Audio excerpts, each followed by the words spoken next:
신 대표님께서는 지난 그 대선 부정의 가장 큰 문제를 국정원 댓글보다 이 중앙 선관위에 의한 조작이라고 아까 말씀을 하셨습니다. 네, 개표 부정. 네네, 개표 부정이죠.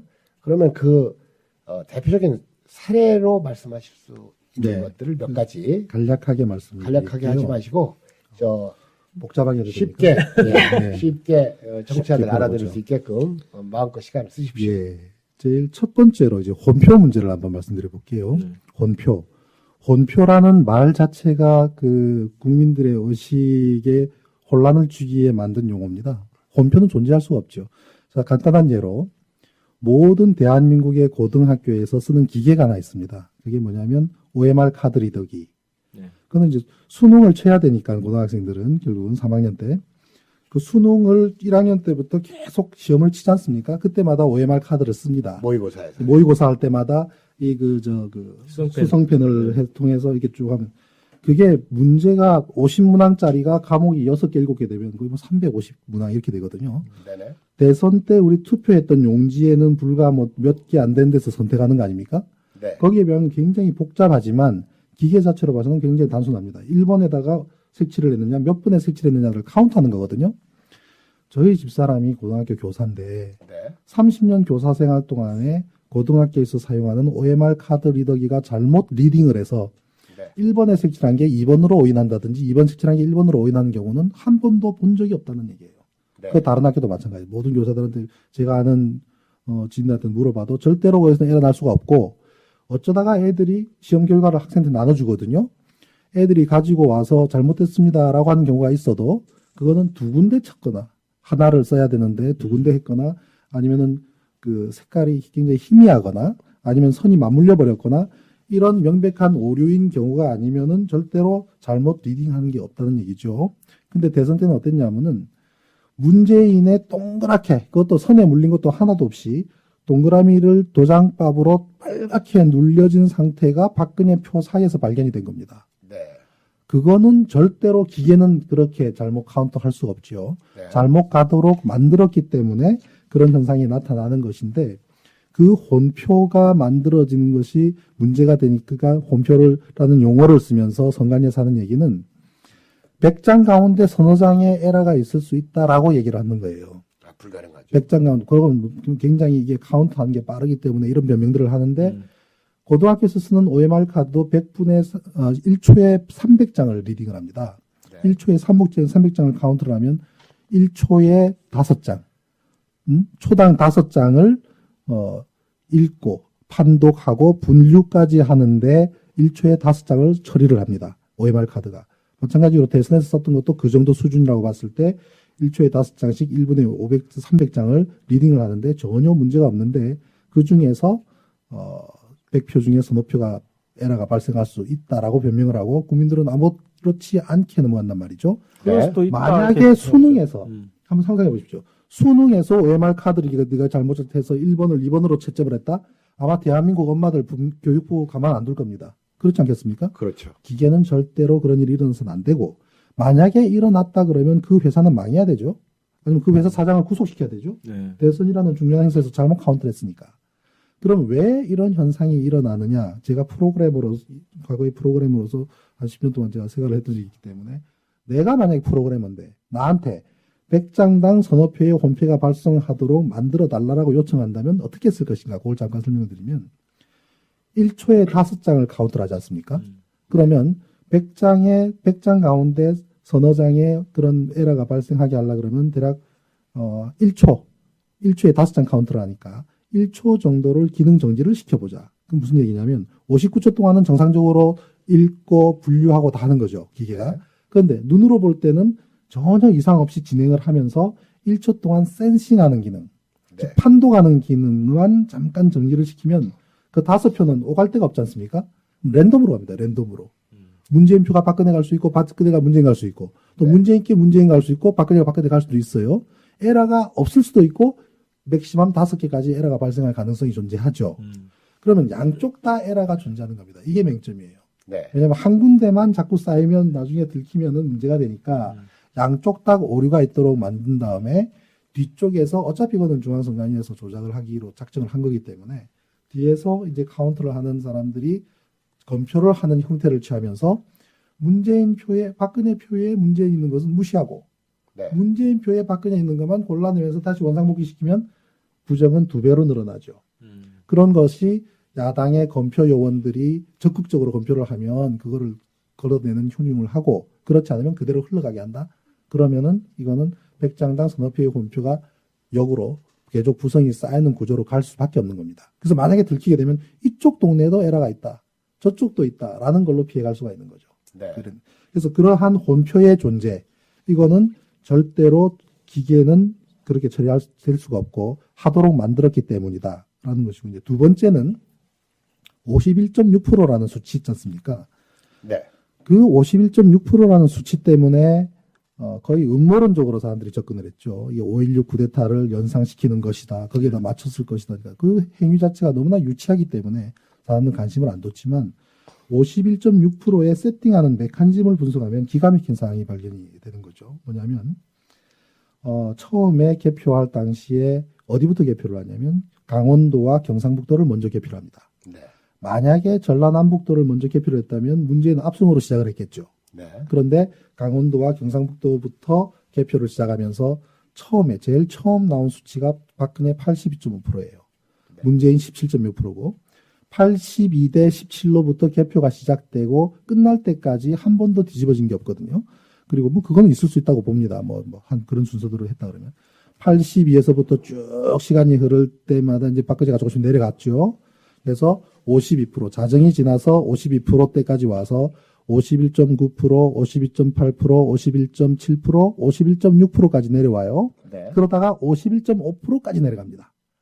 51.5%까지 내려왔을 때 박근혜 표가 늘어나면서 다시 51.6%하고 51.7%까지 올라갑니다.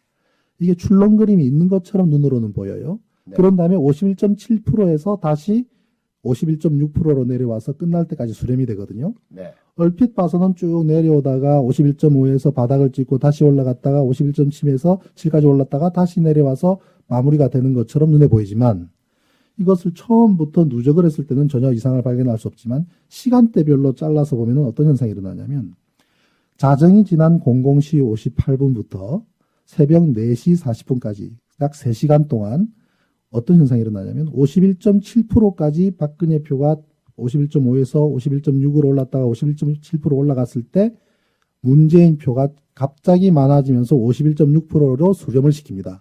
네. 그럼 이게 어떤 현상이 나타나냐면 대구와 경북을 제외하고 거기는 처음부터 끝까지 박근혜 압승이니까 대구와 경북을 제외하고 그다음에 광주와 전라남도 전라북도를 제외하고 거기는 문재인 압승. 이 지역을 양쪽 후보의 압승 지역을 제외한 전국의 모든 지역 서울, 경기, 인천, 충청, 남북도, 강원도 심지어 울산, 부산, 경남까지도 새벽 00시 40분부터 새벽 4시 40분까지는 문재인 표가 박근혜 표보다 많은 현상이 발생이 됩니다. 네. 그러면 그럴 수도 있지 않느냐라고 하지만 전국 단위 선거에서 그렇게 특정한 시간대에 한쪽 후보가 집중적으로 많이 나타나는 현상은 통계적으로 있을 수가 없습니다. 예를 들면 부산, 경남은 박근혜와 문재인의 비율이 60대 40이었거든요. 네. 6대 4의 비율이라면 박근혜가 60%, 문재인이 40%인 것은 개표 시작 때부터 끝날 때까지 그대로 유지가 되는 것이 통계학적으로 맞습니다. 어떤 선거를 보더라도. 약간의 다소의 편차가 있어도 1, 2%지. 갑자기 어느 시간대에 6대 4로 지고 있던 문재인이 갑자기 3시간 동안 이기는 현상이 나타나는 것은 존재할 수가 없다는 거죠. 네. 그 이기는 현상이 바로 51.7%에서 51.6%로 수렴시키기 위해서 그 영남과 호남을 제외한 특정 지역을 제외한 나머지 모든 전국의 11개 특별시군구의 도에서 그런 현상이 나타났다. 이거는 통계학을 조금이라도 아는 전문가들이 들여다본다면 이 시간대에 문제가 있었구나라는 거를 나타낼 수 있죠. 그러면 왜 악착같이 51.6%의 수렴을 시켰을까?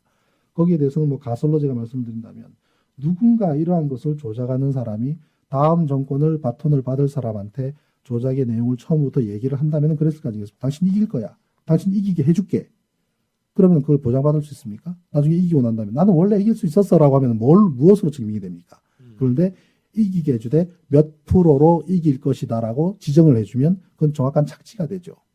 그러한 노력을 했을 수밖에 없다는 것이 통계적인 수치로 나와 있기 때문에 이 부분은 전문가들이 좀 들고 파야 될 부분이 필요가 있다라는 것이고, 그다음 마지막으로 이제 한 가지 더 말씀드린다면은 전국 합계에서 TV 방송에서 나오는 수치가 선관위 발표와 결과가 일치하지 않는다.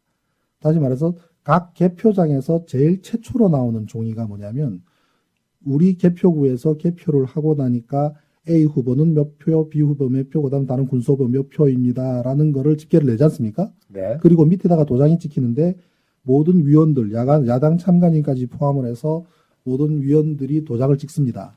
그리고 위원장까지 도장을 찍으면 7개의 도장이 새빨갛게 찍힙니다. 네. 그럼 이거는 모든 전국의 개표소에서 만들어낸 최초 단위의 자료거든요. 이것이 모여서 방송으로 가는 게 맞지요. 그죠? 맞습니다. 그럼 중앙에 있는 중앙선관위는 역할은 뭐냐면 전국에서 들어오는 그 기초 단위의 표를 모아서 합산하는 기능밖에 더 있습니까? 네. 그 외에는 아무것도 없지 않습니까? 엑셀 기능이죠. 엑셀 기능. 덧셈, 이건 수학도 아니죠. 산수 아닙니까? 모아서 취합해서 방송에 보내면 되는 건데 왜 방송국에서 나온 수치가 중앙선관위의 최종 결과와 다르냐라는 겁니다. 방송에서 얼마나 차이가 나냐면 서울 같은 경우, 전국 같은 경우에 96.5% 정도 개표가 진행되었다고 하는 화면상에 나타나는 수치는 3,070 몇만 표 이렇게 나오는데 이미 96% 진행되었을 때의 수치가 나중에 선관위에서 최종적으로 발표하는 수치보다도 더 많습니다. 100% 완성되었을 때는 200만 표 차이가 납니다. 우리가 방송으로 본 개표 결과의 최종 결과 집계표는 네. 최종적으로 중앙선관위가 발표한 수치보다 200만 표가 많아요. 그것은 무엇을 의미하느냐면은 중앙선관위에서 방송으로 보낸 자료보다도 200만 명이 적게 투표를 한 겁니다. 그럼 도대체 중앙선관위는 방송에다가 무엇을 보냈다는 얘기입니까? 이걸 조사해야 되죠. 네. 그렇기 때문에 지난번 국정조사 때 중앙선관위 국정조사를 하는 민주당의 그 문광희 의원들, 행안위 의원들, 김찬열 하고 또 그다음에 또 누가 있죠? 김선미. 그 의원들이 그거를 할 때도 제가 이제 글로 썼습니다만은 그런 거를 조사를 해야 된다. 안 했어요. 전혀 안 했어요. 민주당에서. 왜 방송국에서 나온 수치와 그다음에 중앙선관위에서 발표하는 공식 자료가 결과가 몇 표도 아니고 전국에 단 한 군데도 맞는 곳이 없습니다. 작게는 몇천 표, 많게는 몇만 표가 틀려요. 단순한 합산을 하는데도. 그럼 이거를 문제 삼는 언론이나 이런 것을 야당에서 물건으로 쥐고 왜 다르냐. 그러면 방송이 잘못했던 중앙선관위가 잘못했던 밝혀야 되겠죠. 중앙선관위에서 낸 자료가 뭔지 밝혀야 되겠죠. 잠깐만요. 방송은 중앙선관위 것을 받아가지고 방송하는 그랬겠죠. 거 아닙니까? 그랬을 것인데 네. 결국은 그럼 우리가 초회할 때는 중앙선관위에서 잘못된 자료를 줬다고 봐야 되는 거죠. 네. 그러던 과정에 이것을 추적하는 사람들이 발견한 엑셀 파일이 발견이 됐는데 그게 이제 남양주 그다음에 또 저쪽 경북 쪽에서 이제 발견된 엑셀 파일 상에 선관위에서 방송으로 선관위에서 만든 자료 엑셀 파일이 선거하는 하루 전날 파일이에요. 최종 수정일이 12월 18일로 되어 있습니다. 네. 그러면은 이걸 가지고 어떤 전산 전문가들은 컴퓨터 날짜가 잘못될 수가 있지라고 이야기를 하지만 우리 개인들 일반 직장에 있는 개인들도 컴퓨터 날짜가 하루 틀린 채로 살고 있는 사람 없을 겁니다. 특히나 엑셀 파일뿐만 무슨 그 우리 한글 파일이나 서류나 이메일이나 모든 것이 날짜가 틀려지는데 그걸 있을 거고 특히나 공무원들이 틀린 컴퓨터를 가질 확률은 0.0000001%도 안 된다고 저는 봐요. 그러면 선관위가 제가 잠깐 네. 도중에 하나 여쭙겠습니다. 시청자들 이해를 돕기 위해서 선관위가 방송국에 보낸 엑셀 파일 방송국이 아니라 선관위에서 만든 선관위에서 개표 결과표 제작한 개표 결과표 그것이 그 내용이 그대로 방송으로 전달돼서 보도가 됐습니다. 네. 그러니까 그 엑셀 그렇죠. 파일을 어떻게 발견을 그 하신 겁니까? 파일의 작성 날짜를 확인해 보니 네. 그 파일에 그거는 중앙선관위에서 공개한 자료입니다. 아, 네. 중앙선관위에서 버젓이 홈페이지에 자기들 홈페이지에 올려놓은 자료를 네네. 다운받아서 그 파일을 열어보니 18. 2012년 12월 18일이 최종 수정일인 거예요. 네네. 웃기는 거죠. 그래서 소름이 이거를 쫙 돋네 지금. 그래가지고 이분들이 경찰 7명을 대동을 하고 과천에 있는 중앙선관위를 방문을 합니다. 그래서 이 사실을 이야기를 하니 어느 사람도 책임진 사람이 없이 다 도망을 가더라는 거예요. 네. 그 중에 한 사람이 와서 이 자료를 어디서 구했냐는 얘기만 하고 책임 있는 사람이 답변하라고 해도 밑에서 경찰까지 와서 기다리고 있는데도 나타나질 않고 다 사라져 버렸다는 거예요. 기가 막힌 사건이죠. 그래서 이런 거는 그야말로 민주당 같은 야당에서는 특검 요청을 해야 되고 검찰은 수사를 해야 되겠죠. 근데 전혀 하지 않고 지금까지 이제 흘러오고 있는 거죠. 그래서 이런 내용들, 혼표의 문제, 51.6%에 수렴하기 위한 처절한 노력, 그다음에 이런 중앙선관위 발표된 수치가 방송에서 발표된 수치와 전혀 일치하지 않는 현상, 이것이 개표 조작의 가장 대표적인 사례다라고 저는 보고 있습니다. 자, 그러면 개표 조작이라는 것은 그 통계를 그 합산해서 하는 과정이 있을 수가 있고, 아까 홈표라고 말씀하신 것은 그 투표 용지 자체를 잘못 섞었다는 얘기 아니겠습니까? 그러면 그 혼표하고 그 다음에 발표한 개표 조작 사이에는 또 어떤 관계가 있나요? 실제로 그 최종적으로 집계된 내용과 그다음에 그 집계한 과정과 최종적으로 방송에 통보한 것이 각각 다 따로 놀았습니다.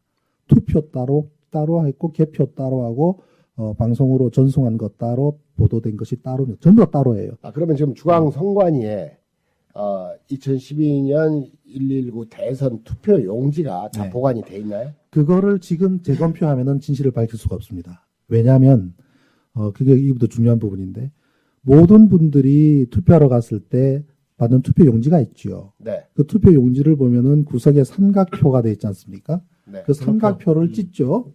찢고 그다음에 그 표를 어딘가 통에 집어넣고 나머지 삼각표를 찢어낸 거를 가지고 기표소로 들어가죠. 네. 그다음에 기표를 합니다. 이 안에 어떤 관계가 있냐면 삼각표 안에는 1년 번호가 있어요. 네. 그런데 삼각표를 찢어내고 나면은 그 나머지 용지에는 어디에도 1년 번호가 존재하지 않습니다. 굉장히 중대한 문제입니다. 왜 일련 그러냐면 번호가 양쪽에 있지 않고 자, 한쪽에만 있어요? 삼각표 안에 1년표가 있다고 하는 것의 의미는 네. 투표를 하러 오는 사람들이 1년 번호 순서대로 주기 위함이죠. 네. 근데 투표인 명부상에 있는 1년 번호대로 사람들이 오지 않지 않습니까? 그렇죠. 그러니까 투표인 명부의 1년 번호와 투표 용지를 나눠주는 1년 번호는 같을 수도 없습니다. 네네. 자, 그러면 자신이 투표할 때 찢어낸 종이에 적혀 있는 번호를 기억하는 사람이 있습니까? 거의 없을걸요? 그런데 누군가가 만약에 이 1년 번호가 필요한 이유를 한번 생각해 봅시다. 나는 1725325라는 투표 용지를 잘라서 나는 투표했어. 그리고 나중에 내가 소송을 제기를 해서 내 표가 그 박스 안에 존재하는지를 밝혀보자. 네. 라고 하면 찢고 난 종이에도 1년 번호가 있어야 밝힐 수가 있죠. 그렇죠. 없습니다. 없거든요. 없으면 결과적으로 삼각 표시 안에 들어간 종이 용지는 제대로 들어가겠죠. 온 사람대로. 그런데 뒤에 있는 것은 어느 누가 5장을 가져가든 10장을 가져가든 몇 장을 집어넣든 밝힐 방법이 없고, 두 번째는 만약에 개표하는 현장에서 문재인 후보의 박근혜 표가 들어가고 박근혜 후보의 문재인 표가 들어갔다 하더라도 네. 그날 밤 자정에 시간 지나고 난 다음에 깜깜한 방에 창고에 누군가가 들어가서, 어차피 조작의 주체가 주범이 전 선관위라 그랬지 않습니까? 그 직원들이 들어가서 자기들이 합산해 놓은 결과표에 맞춰서 종이만 두드려 맞추면 절대로 밝힐 수 없는 구조입니다. 즉 그때까지 모아둔 혼표까지 섞여 있는 엉망진창의 결과표들을 싹 다 버리고 새롭게 준비된 거를 전원 고체를 한다고 하더라도 지금 현재는 완비가 돼 있기 때문에, 그러니까 최근 들어보셨습니까? 중앙선관위 그랬잖아요. 우리 다시 재검표해도 된다. 사무총장이 그랬죠. 얼마 전에 그랬죠. 아, 그럼 투표용지를 네. 바꿔치기 했다는 투표 용지를 새롭게 다 교체를 해버리면 이거를 막을 수 있는 메커니즘이 존재하지 않는 거죠. 발표된 통계에 그래서 맞게끔 이거를 투표용지를 막 발견을 하려고 했다면 선거 직후에 바로 야당에서 문제 제기를 해서 거기에 대한 보존 신청이 들어가고, 네. 물론 하룻밤 지나면은 다 원상복귀가 됐겠지만, 그렇다고 하더라도 거기에 대한 모든 자료들 선관위에서는 이거를 치르고 난 불과 며칠 이내에 그 자료들을 확보를 했어야 따끈따끈한 비리의 모든 증거들을 확보할 수 있는 시기가 있었는데 그걸 놓쳐버렸다는 것이죠. 그러니까 지금은 결과적으로 나타난 현상, 그 현상만 가지고, 사실 뭐 그것만 가지고도 우리는 부정선거나 부정개표를 주장하기에 저는 충분하다고 보는데, 메커니즘 자체가 부정선거를 할 수 있는 모든 그 준비가 되었었던 거죠. 1년 번호가 없다는 것, 그거는 누군가가, 어떤 사람이 한 장의 투표용지를 받으면서 주머니에 있는 10장의 투표용지를 가져가서 기표소 안에서 다 찍어가지고 한꺼번에 묶어서 딱 집어넣는다고 하더라도 밝힐 수가 없습니다. 그렇다 보니까 투표인 명부 수에는 500명인데 투표용지가 520장이 발견되는 현상들이 발견되는 거예요. 그런 현상이 지금 나타나고 있습니다. 어떻게? 지금 뭉치 투표가 그럼, 발견됐죠. 그다음에 뭉치 이게 뭐 몇 장이 한꺼번에 뭉쳐져서 접혀 있는 현상. 투표용지가 그것도 이미 사진으로 나왔죠. 그러니까 그런 것들이 가능한 구조가 현행 제도입니다. 이번 그 보궐선거할 때 포항의 그 사전 투표라고 해서 왜 투표를 이전에 미리 하는 그 선거 참관인으로 참가하신 그 포항에 사시는 우리 저 유명선. 류명선님한테 들은 그 사진 올려놨던데 보니까 아까 말씀하셨던 일련 번호가 없다. 투표용지가 네. 전산으로 이렇게 프린트가 돼서 예, 예. 일련 번호가 없다라는 거를 지적을 하셨는데 네. 저도 의아했던 게 그 이야기를 듣고 왜 이런 문제에 대해서는 이제까지 아무런 문제 제기를 안 했던가. 네. 부정이 가능한 메커니즘이 존재했더라면 각 정당에서 그런 문제를 원천적으로 또 그리고 노무현 대통령 선거 때도 재검표 얘기 나왔었고 그때도 왜 이런 문제는 네. 없었나? 예. 가 제 질문입니다. 이거를 심각하게 생각하지 않는 것 자체가 전 참 이해가 되지 않는 부분인데요. 그렇다면 만약에 알고 있었다 그러면 그것을 활용하기 위한 세력들이 알고 있었을 거라고 생각을 해요. 그리고 이러한 부정을 저지를 수 있는 모든 여건이 마련이 되어 있는데 왜 거기에 대해서 지금까지 흘러왔느냐의 그 핵심은 중앙선관위가 어떤 조작과 선거 부정을 일으키는 것이 이번이 처음이 아니라고 저는 봅니다. 처음이 아니거든요. 처음이 아니고. 네, 처음이 아닙니다. 그래서 이제 그러한 시스템은 언제든지 자기들이 부정을 개입시키려면 개입시킬 수 있는 시스템은 완비되어 있었다.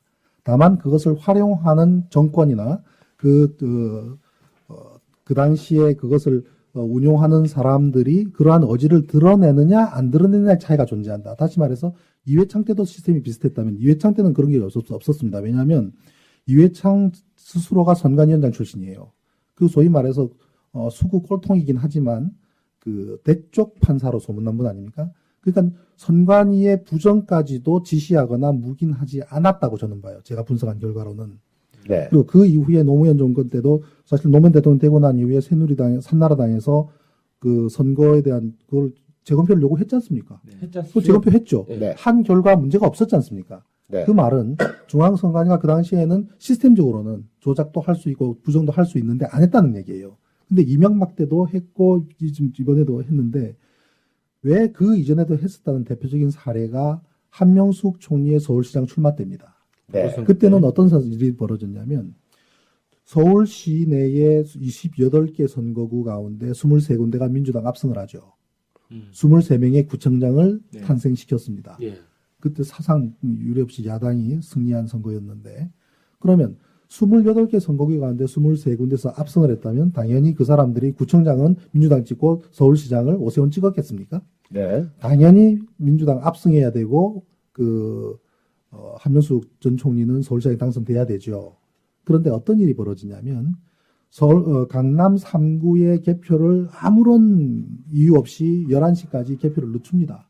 네. 11시가 되어서 강남 3구가 개표를 시작을 해요.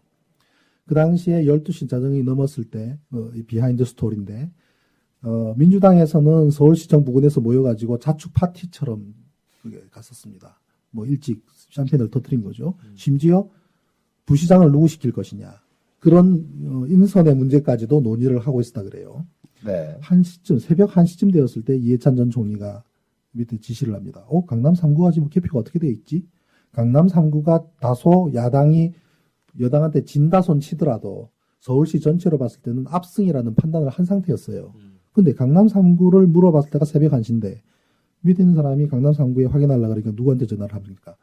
강남 3구에 있는 개표소에 있는 민주당 쪽 사람들한테 전화했을 거 아니겠습니까? 네. 전화 받는 사람이 한 명도 없었습니다. 민주당 사라졌습니다, 사람들이요? 참관인이. 참관인이 아무도 없는 상태에서 개표가 끝난 거예요. 결과는 23,000표 이기는 걸로 오세훈이 승리를 합니다. 네. 전 지역에서 졌는데 강남 3구에서 승리한 것으로 뒤집죠. 그 바람에 그 당시에 진보당의 노회찬 후보가 15만 표를 얻은 걸로 욕 희바지게 먹습니다. 그죠? 당신이 15만 표 가져갔기 때문에 그렇습니다. 한명수가 2만 표 졌다고 하지만 천만의 말씀. 진보 신당이었을 때. 전혀 상관없이 노회찬 후보표와 전혀 상관없이 2만 표든 만 표든 이길 수 있는 거를 맞출 수 있는 게 강남 3구에서 가능했던 거죠. 왜? 야당 참관인이 한 명도 없었으니까. 자, 그러면 이거를 문제 삼아야 됐을 거 아닙니까? 제가 이 사실을 어떻게 알았냐면 선거 끝나고 그 다음날 한명수 총리님 제가 위로하러 갔었어요. 네. 낙선을 하셨으니까. 그 당시에 이제 그 캠프가 제가 사무실 바로 건너편에 있었는데 제가 그 캠프에 자주 갔었어요. 물론 뭐 그런 선거운동 때문에 어떤 위로 그런 걸 갖기도 했지만 당시에 천안함 사건이 벌어지면서 2010년 6월 10일이 지방선거였고 5월 달에 이제 천안함 조사 받고 그 당시에 한참 이 기무사 쪽이나 군 쪽에서 저한테 압박자를 많이 했을 때예요. 전화 와가지고 우리 지금 그쪽으로 가고 있으니까 기다려하고 뭐 쌍소리하고 그러면은 불안해서 못 있는 거예요, 사무실에. 그래서 내가 노트북을 들고 꾸려서 한명수 총리 캠프에 가서 책상 구석에 앉아서 작업하고 그랬습니다. 그렇기 때문에 그쪽 분들하고도 이제 그 질문이 있었지만 그 다음날 투표 끝나고 개표 끝나고 난 다음날 선거에 지고 난 다음날 가서 총님한테 이제 위로 인사드리려고 갔는데 우시는 거예요, 총님이. 어떻게 이런 일이 있을 수 있냐고. 무슨 일이 있었습니까? 그 얘기를 하는 거예요. 기가 막힌 얘기죠. 이거를 문제 삼아서 세상에 알려놓고 세상에 이거는 그 사이 시간 동안에 새벽 1시 이후로 무슨 일이 있었는지는 밝혀야 된다고 떠들고 싶었지만 못했던 이유가 민주당의 과실이 존재하는 거예요. 그 안에. 어떤 과실이냐면 강남 3구에 출마한 그 민주당 쪽 구청장 후보들은 당연히 낙선되는 거 아닙니까? 네. 그러니까 그 구청장에 지지하는 사람들은 지는 것이 분명하다고 판단되는 순간 사라진 거예요. 첫 번째가. 참관인에 대한 교육이 그 당시 2010년도에 지방선거 때, 그 다음에 그 이후에 총선 때, 그 다음에 이번 대선 때까지 전혀 이루어지지 않았습니다. 왜냐하면 매 선거 때마다 참관인 교육하라고 난리굿을 치면서 저희가 칼럼에 기사를 쓰고 그 지난번에 부정선거 사례를 인터넷에 올리고 심지어 전화를 해서 확인까지 하고 당신들 도대체 민주당 참관인들 교육하느냐 물어봤는데도 대선 때까지도 전혀 교육이 안 돼 있더란 것이죠. 심지어 뭐 정동영 후보 총선 때는 55개의 박스 중에 28개가 문제가 생겼지 않습니까? 열리고 뜯기고 도장 없어지고. 참관인 55명 중에서 1명만 개표소까지 따라가고 54명은 경찰하고 선관위 직원이 가는데 당신은 오지 마세요 하는 말 소리 듣고 집으로 가버린 거예요. 이게 민주당 참관인들의 현주소입니다. 대선 때까지 전혀 개선되지 않았습니다. 그래서 한명수 총리 서울시장 출마 때도 전혀 내부적으로 교육이 안 돼 있다 보니까 사라져버린 게 첫 번째 이유. 두 번째는 잘 아시다시피 나머지 있던 사람들 어떻게 보냈겠습니까? 그건 나도 모르는 거니까 퀘스천마크로 둘 수밖에 없죠. 이러니 민주당에서도 공식적으로 문제제기를 못했고 심지어는 민주당에 간부라는 사람들이 그냥 덮고 넘어갑시다라는 분위기였어요. 그래서 이거를 하다못해 서프라이즈에 글로 써서 확 그냥 문제를 하시고 싶어도 못했던 것이 지방선거였고 그 다음에 그 이후에 있었던 총선 때는 강남 쪽에 우리 제니퍼님도 인터뷰를 했던 그 정운현 국장님 그때 진실의 길의 편집장을 하고 계실 때 저랑 같이 강남 가서 취재까지 했습니다. 해보니 거기에 있던 그 구룡마을이라는 마을이 있습니다. 네, 압니다. 그 마을의 96% 되는 분들이 정동영 지지자들이에요. 이유가 뭐냐면 그 골치 아픈 수십 년간의 그 동네의 문제를 풀어준 사람이 정동영 그 후보였고 그것이 가능했던 것은 지방선거에 당선된 박원순 서울시장이 있었기 때문에 박원순 서울시장과 함께 손잡고 이 문제를 풀겠다는 약속에 그 구룡마을 사람들의 90% 이상이 지지자를 넘어서서 선거운동하러 다녔어요. 그런데도 거기서 몇 프로 나온지 압니까? 60%밖에 안 나왔습니다. 정동영 후보가. 그 배경에는 55개의 박스 중에 28개가 찢기고 뜯기고 심지어 도장이 없고 도장이 없는 거 다른 거는 찢기고 뜯긴 거는 누가 가서 가다가 발로 찼다고 술 먹은 사람이 발로 찼다고 거짓말 한다 칩시다. 도장이 없는 것은 의미는 참관인은 하루 종일 멍청하게 멍하게 앉아있다가 마지막 그 도장을 찍어줘야 자기 일당을 6만 원을 받고 집에 가다가 저녁 사 먹습니다. 그 도장을 안 찍을 수가 없는 거죠. 그걸 찍어야 수당이 나오니까. 그럼 도장이 없다는 말은 뭐냐? 55명의 참관인 중에 1명을 제외하고 54명이 집에 가버리고 난 이후 선관위 직원과 경찰 직원이 통을 들고 개표소까지 자기들끼리 간 거예요. 그동안에 박스가 바뀌었다고 밖에는 해석할 방법이 없지요. 도장이 없는 거. 그게 지난 총선 때의 또 기초적인 문제인데요. 아까 그 전자개표의 문제점을 얘기하시면서 분류를 하는 것이 기계다라고 얘기를 하셨지 않습니까? 그러면 전자개표가 아니라 개표를 위한 분류기죠. 그럼 분류를 단계에서 일종의 오류가 있었고 거기서 혼표가 발생했다는 것이죠. 그렇죠. 그렇다 해도 수검표를 하지 않습니까? 예. 그렇다고 한다면 그런 홈표 문제는 해결되는 거 아닙니까? 수검표가 문제죠, 사실은. 사실은 전자개표나 전자분류나 그거는 그 보조적인 기능이에요.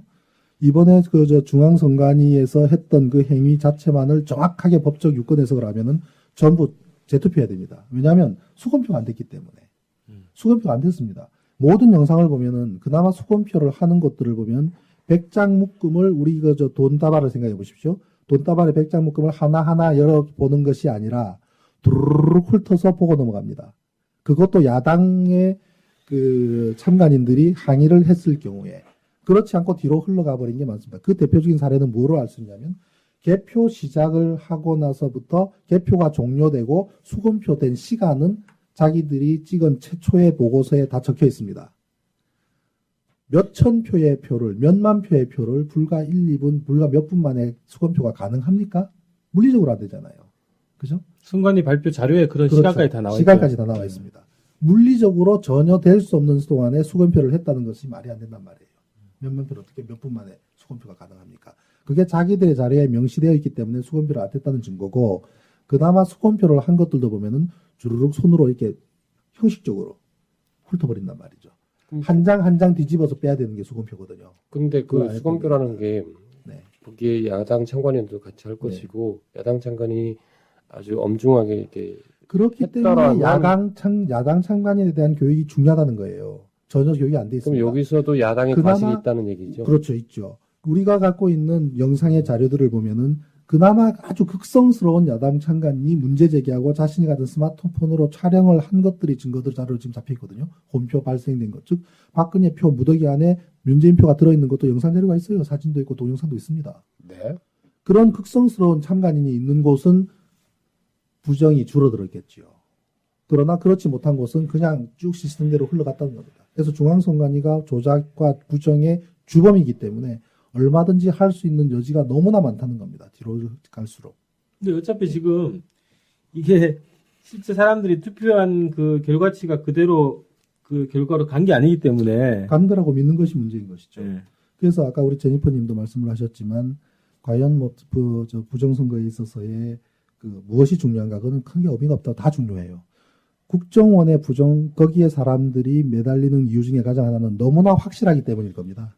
너무나 확실하고 증거가 드러나 있기 때문에 이미 드러나 있는 것만이라도 집중적으로 패자 분명하게 논리가 있습니다. 그럼에도 개표 부정이 중요한 이유는 우리의 미래가 달려있는 문제란 얘기예요. 국정원은 앞으로 두드려 잡으면 됩니다. 심지어 해체시켜버려야 됩니다. 국민들의 힘이 커지고 야당이 그럴 힘이 있다면 해체시켜버리고 새로운 정보센터를 만들어야 되겠죠. 그러나 부정개표의 문제는 이번 선거, 다음 선거 또 앞에 있을 선거에까지 영향을 미칠 수 있다. 즉 이거를 주도하는 사람들은 마음만 먹으면 정권 창출도 가능하다. 자, 그러면 이번에 보궐선거에서도 부정이 있었느냐? 그거는 말할 수 없어요. 왜냐하면 안 하면 시스템은 존재해요. 언제든지 부정을 할 수 있는 시스템이 완비가 되어 있단 말입니다. 1년 번호까지. 네. 근데 1년 번호 문제 아까 잠깐 나왔지만 1년 번호 없애는 거에 가장 논리가 뭔지 압니까? 만약에 1년 번호가 있다면 비밀 투표가 보장되지 않는다라는 논리가 존재합니다. 즉 그럴 수 있습니다. 홍길동이 왔을 때 홍길동의 1년 번호가 삼각표를 보니까 1325, 324인데 사실 이거 외우는 사람 본인도 모릅니다. 현재. 그렇지만 누군가 외운다고 했을 때 홍길동이 1325, 324인데 투표한 용지를 보면 1325, 324가 누구를 기표했는가를 알 수가 있죠. 그렇기 때문에 이거는 그 비밀 투표가 보장이 안 된다. 네. 즉 이거를 둘 다 볼 수 있는 사람이 누굽니까? 선관위 직원하고 검찰밖에 더 있겠습니까? 나머지 사람 볼 수가 없죠. 소송이 붙었을 때 비로소 선관위 직원이 끄집어내어서 확인한 다음에 검찰 조사에 응하면서 밝혀지겠죠. 이건 국가기관입니다. 국가기관이 보게 되는 것은 비밀투표 범위하고 다른 거죠. 오히려 그것이 다르죠. 해라고 한다면 이 부정선거를 할 수 있는 메커니즘이 존재하고 한 사람이 10장의 뭉태기 표를 가져가서 넣어도 가능한 시스템이 존재하는 게 더 위험하겠습니까? 만약에 문제가 발생했을 때 소송했을 때 비밀투표가 보장되지 않는 부분이 더 위험하다고 봅니까? 어느 것의 경중을 따지는 문제고 그렇기 때문에 시리얼 넘버는 반드시 최악의 경우에 확인할 수 있는 마지막 보루로서 역할을 해야 되는데 그것을 없애는 과정에서 누가 어떻게 협조를 해서 없어졌는지 그거는 부정을 하기 위한 전제 조건의 장을 마련한 행위입니다. 원래 있던 거에 없었던 건가요? 있던 거를 없앴던 거로 알고 있습니다. 원래 시리얼 넘버는 다 있었어야 되는 거죠. 자, 아까의 논의로 잠깐 되돌아가서요. 아까 양천구를 말씀하셨는데 거기가 목동이죠. 이 목동에서 이 개표가 이 잘못됐다는 것이 명확하게 드러났지 않습니까? 그것은 어느 분이 밝힌 거기에서 겁니까? 나온 것은 그 기자가 했는데요. 이미 인터넷상에서 여러 개 사례 중에 하나로 드러난 네. 것이고 대표적으로는 이제 김우영 목사님이라고 계세요. 네. 그 김우영 목사님은 전국의 선관위를 네. 지역 선관위를 각 지역마다 고소 고발을 하고 고소를 다니십니다. 아, 그런 분이 계세요. 그러면 이건 목동 그 개표가 잘못됐다는 걸 선관위에서 인정했습니까? 인정을 했죠. 그래서 네. 그것도 일반 네티즌들이 칼럼이나 아무리 주장을 해도 끔찍도 않다가 메이저 언론 매체가 조사를 하니 응했는데 거기서 나타난 것은 뭐냐면 수치가 안 맞는 거예요. 수치가 안 맞는 겁니다. 그리고 심지어는 버젓이 안에 있는 거 합산만 해도 되는 것이 잘못되어서 문재인 표가 수십 표, 아니요, 수백 표. 수백 표까지 나왔습니까? 170, 80표. 그 정도의 표가 작게 나왔다라는 것이죠. 더하기를 잘못했더라고요. 여기에 대해서 선관위의 지금 그 뭐냐면 이 취재를 뉴스에서 완에서 하고 뉴시스에서 하고 그다음에 경향신문에서 추적 보도를 또 했거든요. 뉴시스에 대한 그 선관위의 반응은 이거는 직원들이 아마 혼선이 있었거나 실수를 했을 것이다가 반응이고 그다음에 경향신문이 취재를 했을 때는 뭐라 그러냐면 날씨가 추워서 기계가 오작동을 했을 수가 있다. 개표소가 어디 시베리아에서 하는 게 개표를 합니까? 네? 실내에서 개표를 했는데 사람들도 버젓이 있는데 거기서 날씨가 추워서 기계가 오작동을 해요. 날씨 춥다고 기계 오작동할 것 같으면 그 회사 사장을 그렇죠. 구속시켜야죠. 지금 신 대표님 말씀 들으면 정동영 그 강남구 출마했을 때, 그 다음에 그 서울시장 한명숙 출마했을 때, 그리고 이번 대선 부정 세 가지의 선거에 네. 그 선관위에 의한 부정이 있었다는 취지로 말씀을 하셨어요. 네. 아까 그 구룡마을 말씀을 하셨는데 그 구룡마을이 그 부정선거의 증거가 되거나 방증이 되려면 그 구룡마을의 정동영 지지 투표 전에 그 지지에 대한 그 입증 자료가 있어야 될 거라고 저는 봐요. 제가 바로 그 구룡마을 위에 그 도곡동에 좀 오래 살아서 구룡마을을 잘 아는데 그 정도 저도 지지는 됐다고 봐요. 됐다고는 보지만 그 입증 자료는 없으시면 그 말씀은 차라리 안 하시는 게 이제 전략상 좀 유리한 것 아니요. 같아요. 왜 입증 자료가 뭐냐면 55개 박스 중에 28개가 찢기고 뜯기고 도장 없는 것은 그것만큼 확실한 입증 자료가 없지요. 그건 정확한데 그럼요. 예. 아까 그 중에서 네. 구룡마을에 그런 90% 경우는 이상이 예. 지지했었는데 60%밖에 안 나왔다. 이 작은 거. 그거는 그쪽 캠프 사람들의 이야기를 제가 이야기고. 취재를 하면서 예. 했던 인용하는 부분. 그거 이제 나중에 덧붙이는 말씀으로 하시는 게 좋을 것 네. 같고요. 그 다음으로 제가 이런 문제는 아주 많은 사람들이 서로 힘을 모아서 협조하지 않으면 백일하에 드러나기 어렵지 않습니까? 네. 방금 우리 신 대표님 말씀하셨듯이 댓글 문제 이것은 증거가 명확하니까 여기에 치중을 하고 개표 부정 문제는 덜 명확하거나 불명확하니까 사람들이 관심을 좀 덜 갖는다. 당연히 하죠. 그렇죠. 당연한데 저는 이런 문제도 꼭 거론해야 된다고 봐요. 언제든지 부정선거를 할 수 있는 시스템이 선관위에 있다면 이건 당연히 과거에도 있었을 거라는 추정도 가능하지만 미래에도 얼마든지 있을 수 있는 거 아닙니까?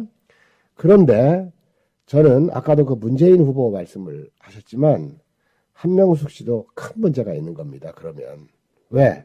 민주당 참관인들이 잘못을 했다고 해가지고 그걸 민주당에서 그 잘못을 하고 덮자고 하니까 밤에 찾아간 사람 앞에서 울기만 했지 그걸 문제 삼지 않는 우리가 그런 사람을 앞으로 또 시장으로 뽑을 수 있는가?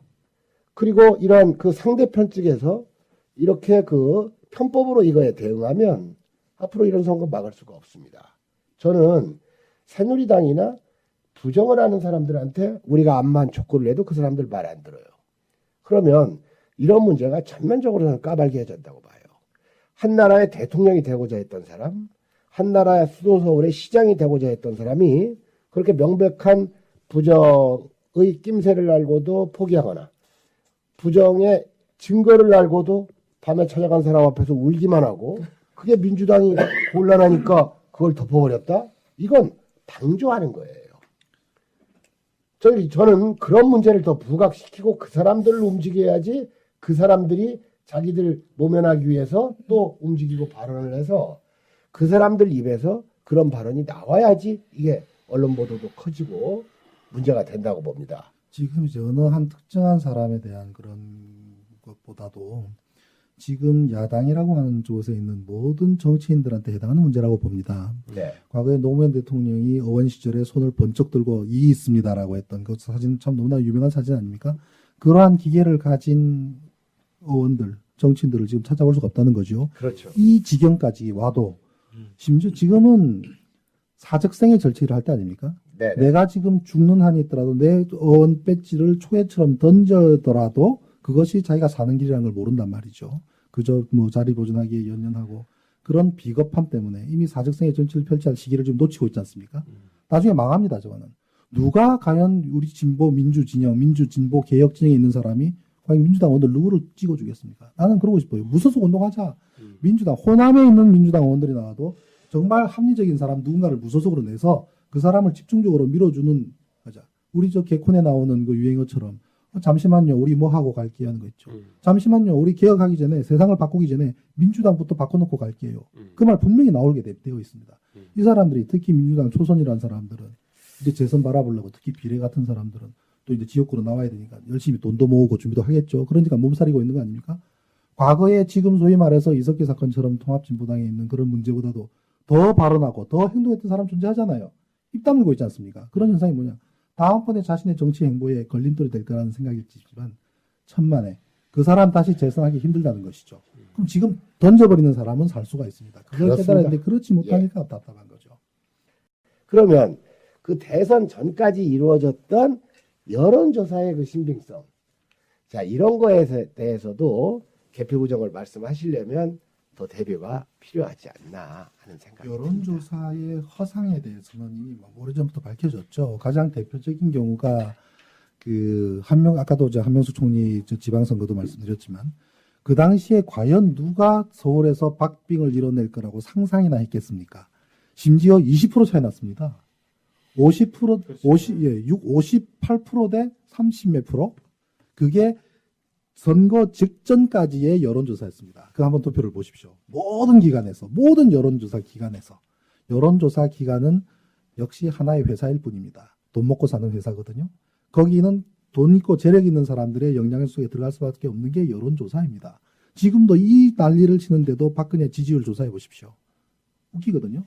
그렇기 때문에 거기에 대해서 우리가 관심할 수 없는 것은 그 나타나 있는 결과에서 우리가 이것이 옳지 않다는 것을 너무나 많이 겪었기 때문에 이미 여론조사는 하나의 함정 또는 하나의 아주 중요한 선거 행위의 수단이지 그거를 맹신할 수 있는 기준은 아닌 것은 이미 벌써 지나간 것이고요. 그리고 이제 요번에 우리 요즘 최근 들어서 좀 여담입니다만 JTBC의 그 손석희 그 뉴스에 열광하는 분들이 많이 계시죠. 볼만한 뉴스 그거밖에 없다 그러죠. 저도 자주 봅니다. 그런데 어느 시점에 저 사람들이 다른 쪽으로 방향을 틀 것인가가 사실 저희 관심사예요. 제 생각은 이렇습니다. 대부분의 경우 물론 손석희 씨가 JTBC와 손을 잡았을 때는 있는 대로 사실대로 보도하는 것을 전제로 하는 것에 대한 확약을 받고 갔겠죠. 그 사람의 성향으로 봤을 때. 그렇지만 결정적일 때는 아니올시다라는 것이 최근에 이러한 지경까지 왔을 때에 과연 어떻게 할 것인가에 대한 여론조사를 보면은 아직도 이것도 역시 우리가 색을 탔구나라는 결과를 합니다. 그만큼 사람들이 신뢰를 주는 상태에서도 그 여론조사 결과를 보면은 우리가 예상 밖의 결과, 저건 아닌데. 그렇지만 그 매체에 대한, 그 뉴스에 대한 신뢰로 그걸 덮어가는, 결정적이고 중요할 때는 역시 그 여론조사 역시도 우리 제도권 안에서 벗어나지 못하는구나 하는 것을 느끼게 되는 사례가 있죠. 자본주의 그 기업에 속하는 여론조사에 대해서 한번 그 말씀을 한번 해볼 기회를 드리려고 제가 그런 질문을 드렸던 거고, 그 손석희 씨야 뭐 공정보도를 약속을 받고 갔다고 저는 보지는 않아요. 그 사람 거기 갈 때 자기 월급 같은 거 저 약속하고 갔겠죠. 그 종편에서 손석희하고 공정보도를 약속한다? 이런 건 손석희 씨를 좀 과도하게 우대하시는 거고, 제가 조금 날카롭게 말씀드리겠습니다. 아까 서울시장 선거에서 노회찬이 15만 표 나왔기 때문에 욕을 되게 먹었다고 하는데 저는 그런 시각의 교정도 좀 필요합니다. 한명숙이 떨어졌기 때문에 욕을 얻어먹는다? 이런 생각으로는 정치개혁이 되지 않습니다. 제가 보기에. 그건 아주 한명숙 편에서 하신 말씀이라고 봐요. 아니, 그런 그렇지는 이야기가 않죠. 있었다는 얘기죠. 네. 왜냐하면 말씀 중에 죄송한데 결과론적으로 놓고 보면 한명숙 후보 입장에서 얘기를 했다라고도 볼 수 있지만 그건 사람들의 보편적 시각에 존재하는 이유가 야권 연대를 했더라면이라는 전제하에 있습니다. 적어도 이번에 민주당이 이석기 의원에 대한 그 동의안에 찬성을 하기 전까지는 야권 연대가 미미하지만 사라지지 않습니까? 우리 김가수 선생님께서 방송을 통해서 또는 칼럼을 통해서 민주당, 특히나 친노 많이 이제 패고 있는 걸 저도 알고 있습니다만은 우리가 야권 연대를 이루지 않으면 정권 창출이 힘들다는 것은 망고불변의 진리 아닙니까? 그 천하의 김대중 대통령도 김종필이 필요했고 노무현 대통령도 정몽준과의 손잡는 과정이 필요했기 때문에 정권 창출에 상당히 힘이 있고 마찬가지인데 지금은 물 건너갔습니다. 아무리 신야권 연대를 한다 하더라도 정권 잡기 힘들어요. 저거는 그야말로 낙타가 바늘기 들어가는 것보다 어려울 겁니다. 적어도 5% 내지 15%까지 존재하는 진보 쪽에 있는 분들을 저렇게 섭섭하게 만들어 놓고 어떻게 야권 승리를 하겠다는 얘기입니까? 그래서 그런 측면에서 야권 연대가 되었더라면 승리할 수 있었는데 그렇지 못한 상태에서 독자적으로 나간 노회찬 후보에 대해서 안타까운 마음은 어느 계파를 떠나서 존재하는 것이라고 저는 봅니다. 자, 그러니까 제가 드리고 싶은 말씀은 노회찬 후보가 15만 표를 얻어서 한명숙 후보의 당선이 만약 좌절됐다면 1차적으로는 한명숙 후보를 탓해야 돼요. 야권 연대를 포용하지 못한, 그리고 다음으로 노회찬 후보에게 유감을 표하는 방식이 돼야지 야권 연대가 됩니다. 소수한테만 화살을 돌리면 가뜩이나 소수인데 너 때문에 이렇게 됐다 하면 그 사람들은 더 토라지게 돼 있거든요. 그러니까 진정한 야권 연대를 하기 위해서는 다수인 민주당 세력을 더 우리가 격려하고 그렇죠. 너희들이 해야 된다는 당위성을 저는 줘야 된다는 뜻으로 말씀을 드린 겁니다. 그래서 이번에 이제 보궐선거 결과가 참 의미 있는 부분이 뭐냐면 어떤 의미를 부여한다 그러면 우리 진보 입장에서는 이 와중에 이석기 의원의 그 문제까지 불거진 마당에 8%를 획득한 것은 대단한 승리다. 난 그거 인정합니다. 그렇지만 이것이 가진 또 하나의 의미는 뭐냐면 이렇게 고차가 될지도 모르겠구나. 즉 60% 가까운 것을 저놈들은 계속 그것을 승리를 하면서 먹고 이쪽은 겨우 20몇 프로밖에 못 받는 제1야당과 8%를 했다고 자족하는 제2야당이 존재하면서 분열된 채로 언제까지 갈 것인가 이것이 우리 운명 같아서 굉장히 참 보기에 섭섭한데 얼마든지 그렇게 볼 수 있죠. 그렇죠. 그래서 이제 사실 민주당이 잘못한 부분 존재하죠. 예를 들면 이석기 의원 같은 그런 사건만 하더라도 그랬어야 된다고 봅니다. 마청 아닙니까? 민주당이 야권 연대를 이뤘던 적이 있었다 그러면 어쨌거나 저쨌거나 같이 동침을 한 거 아니겠습니까? 예? 한 방에서 불 끄고 그러면 그 잘못이 드러났으면 그 내부에서 먼저 문제를 밝혀야죠. 야 이쪽 와봐라. 진보당 우리하고 좀 통합진보당 이야기 좀 하자. 일단 당신들이 먼저 내부 조사를 해봐라. 네네. 진상조사를 해라. 진상조사를 한 다음에 우리 다음 주든 다다음 주든 만나서 같이 한번 논의해보자라고 시간을 줘야 되고 돌아서서는 야 새누리 너희들 지금 국정원 사건만 하더라도 너희들은 입은 자격이 없어. 시끄러 입 다물고 있어. 이쪽 네. 문제는 우리가 해보겠어. 라고 한 다음에 시간을 갖고 접근을 하고 그러다가 또 결렬될 수도 있어요. 그런 노력이라도 했더라면 이 지경까지는 안 갔을 겁니다. 그거를 안 하는 바람에 물 건너간 거죠. 야권 연대 힘들어지죠. 두 번 다시 앞으로 정권 창출 언제 가능하겠습니까? 그런데 그 이전을 한참 거슬러 올라가면 김대중 대통령 5년 시절, 노무현 대통령 5년 시절 그 10년이라고 하는 우리한테는 과분한 그런 시기가 존재했는데 과연 그 당시에 가장 야성을 가지고 있다는 그 우리 진보 쪽에 있는 분들이 그나마 4대 악법조차도 폐지를 같이 손잡고 폐지를 하지 못했던 과거에 대해서는 할 말이 없을 겁니다. 그죠? 그렇지 않습니까? 그때 이거라도 국가보안법만이라도 우리가 폐지를 하자라는 것에 적극적으로 동조를 하고 그거를 주도를 하고 했더라면은 지금 같은 사태가 벌어지지 않죠. 원죄를 따지자면. 그래서 그 모든 과정에 다 같이 존재하는 겁니다. 이거는 뭐 네가 잘못했냐 내가 잘못했냐. 형이 잘못했으면 그것도 욕먹어야죠. 형이기 때문에. 그렇지만 그것은 큰 의미가 없는 것이고 우리 모두가 반성해야 될 앞으로의 과제라고 생각합니다. 저는 그 점에서 우리 신 대표님하고는 아주 가깝고 서로 제가 아주 좋아하는 그 언론인이시고 진실을 추구하시는 분인데 그 점에서는 저하고 항상 그 견해가 좀 달라요. 예를 들어 이번 화성에서도 8.16%를 통합진보당이 득표를 했지 않습니까? 근데 그 민주당의 오일영 후보는 새누리당이 선거 그 후보 텔레비전 토론을 안 하겠다고 하니까 자기도 따라서 안 했어요. 400만 원 벌금 물으면서. 그러면서 그 텔레비전 토론을 무산시키고 통진당은 빨갱이고 새누리당은 비리 집단이다. 이런 선거운동을 전략을 취했습니다.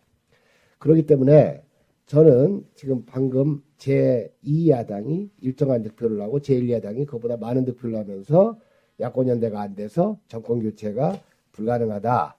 참 안 좋게 됐다. 저는 지금 이 부정적인 상황이 과도기라고 봐요.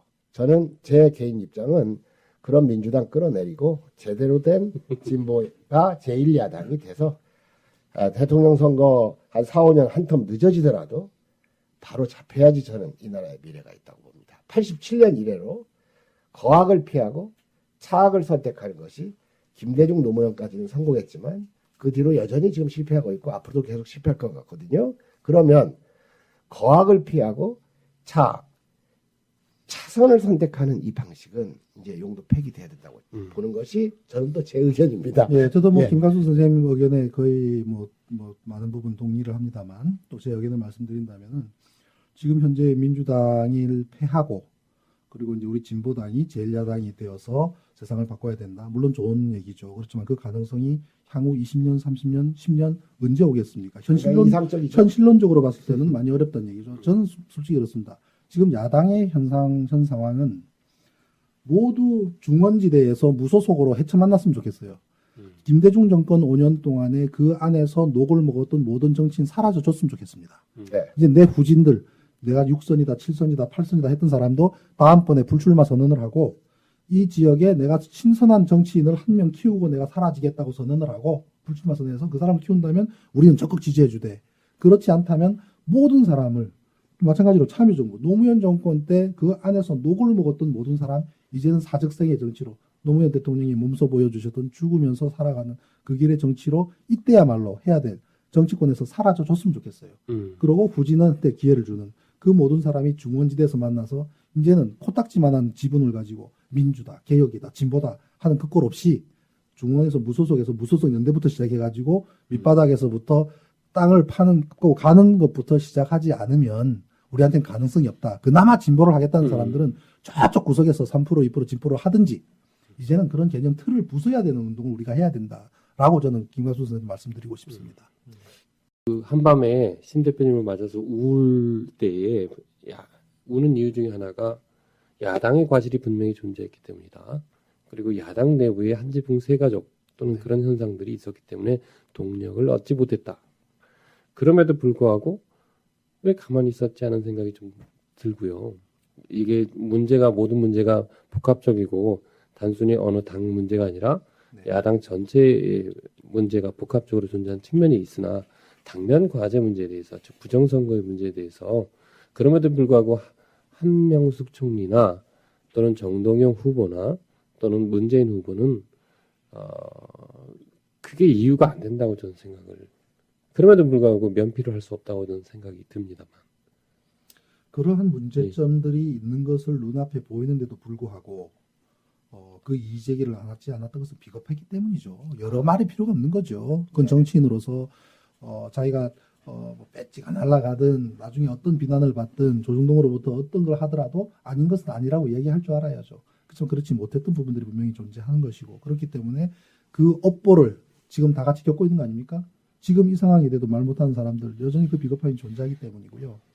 그래서 저는 이제 민주당만을 본다면 그래도 여태까지는 민주당하고 가장 가까웠던 뭐 그런 생각을 하기 때문에 내가 조언을 해준다면은 민주당의 개혁이 어떻게 일어나가시는 것이 좋은가라고 한다면 지금 현행 개파, 이파, 저파 여러 가지 있는 개파를 완전히 무너뜨려 버리고 차라리 박지원 씨처럼 오랜 세월 동안 온갖 산전수전 다 겪으면서 온갖 더러운 정치까지도 직접 본 사람이 리더의 중심에 서고 거기에 함께 할 수 있는 동의할 수 있는 사람들이 지도부를 얹어서 그야말로 단식 투쟁을 하든 삭발을 하든 아니면은 의원 배지를 집어 던지든 할 수 있는 리더십이 존재하지 않는 한 풀어나가기 난 힘들다고 봐요. 문재인 후보 같은 경우 지난번 대선 후보를 끝나고 난 이후의 행보를 보면 판단력도 부족하고 결단력도 부족하고 리더십조차 없고 용기마저 없는 그런 분이 아직까지도 지도자인처럼 그 자리에 있고 또 다음 번을 인 것처럼 하고 그 지지 세력들이 존재하고 이런 상황은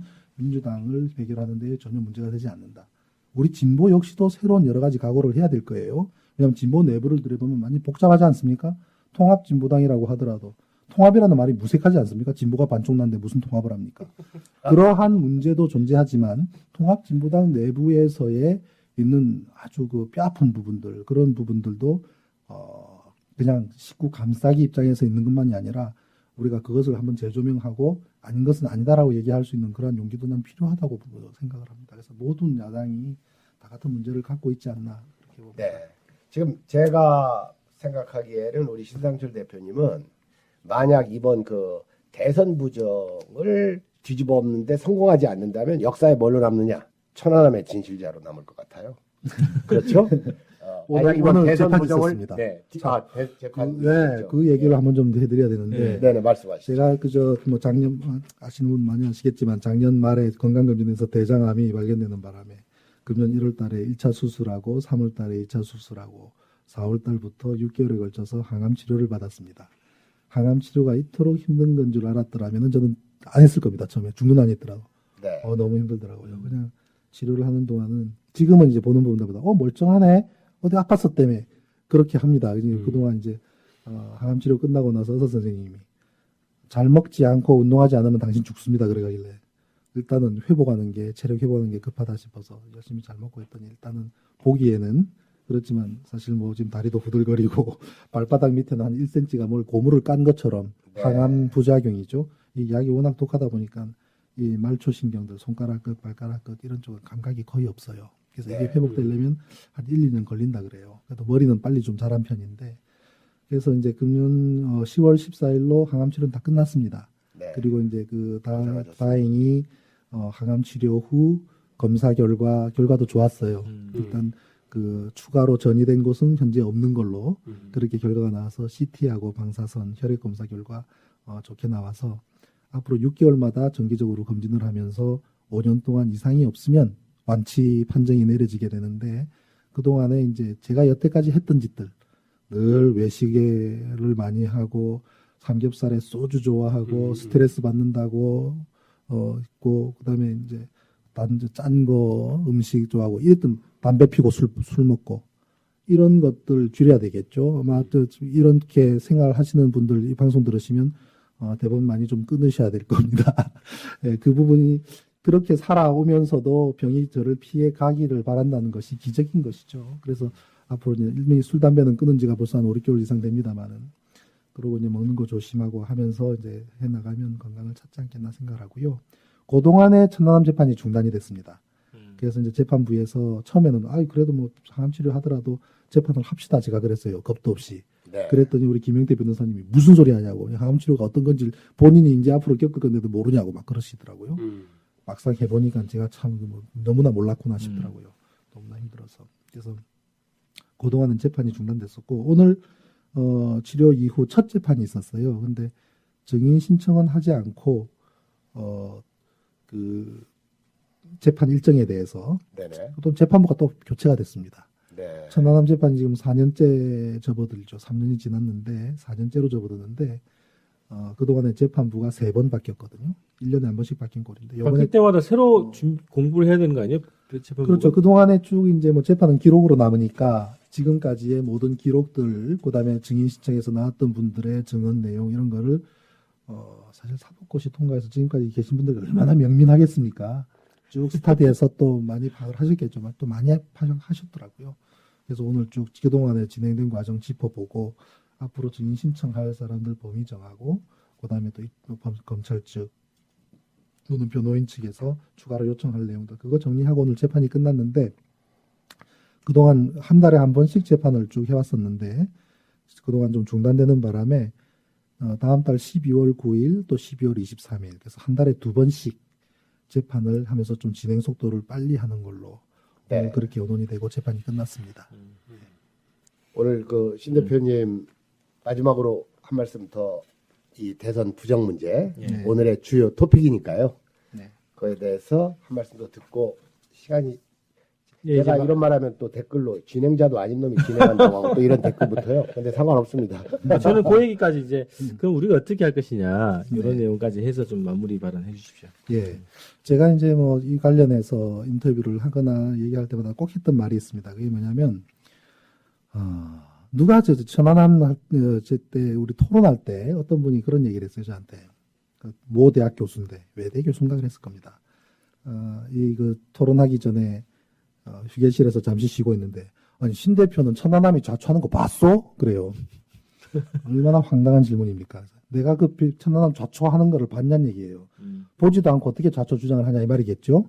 그래서 내가 하도 기가 막혀서 웃으면서 그다음 그랬습니다. 아니 교수님께서는 자제분이 계시죠? 있다 그래요. 교수님 자제분이 계시니까 교수님이 부부가 불 끄고 밤에 조용히 잤다라고 저는 주장할 수 있는 거 아닙니까? 만약에 내가 그렇게 이야기를 하는데 당신이 우리 부부가 자는 걸 봤냐 그런다면 뭐라고 내가 말을 해야 되겠습니까? 과학적인 결과가 나와 있기 때문에 그 결과로부터 우리는 원인을 추정할 수 있는 겁니다. 만약에 잔 적이 한 번도 없다 그러면 그거는 뭐 아침 드라마 소재가 되거나 출생의 비밀이 되는 거겠죠. 아무 소리 안 하더라고요. 마찬가지로 우리가 지금 부정선거를 이야기를 하는 것도 지금 드러나 있는 이 현상들이 당연히 어떤 감으로 추측으로 이 부정이 있었을 거야 라는 것이 아니라 명백한 증거와 자료가 있기 때문에 주장을 하는 것이고 이것이 중요한 이유는 그러면서 저는 그럽니다. 부정선거, 부정개표 이 문제는 천안함 사건보다도 더 중요한 문제다.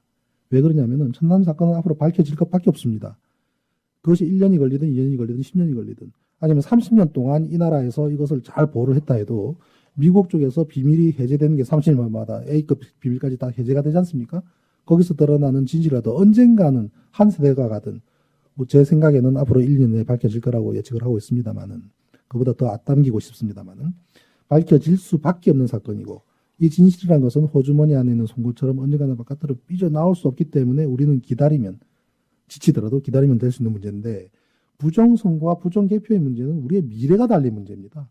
그 안에 우리의 미래, 우리의 경제, 우리의 사회, 보건, 복지, 건강 모든 것이 이 선거 결과에 따라서 좌지우지 되는데 그것을 우리가 지금 간과하고 개선하지 못하고 원인을 파가지 못한다 그러면 앞으로 어떤 선거를 해도 소용이 없다는 것이죠. 그걸 밑빠진 독에 물붓기가 되는 것이기 때문에 중요하다고 보는 것이고 그래서 이 문제에 대해서는 우리가 반드시 밝혀내야 된다고 보는 것입니다. 네, 반드시 밝혀내야 된다.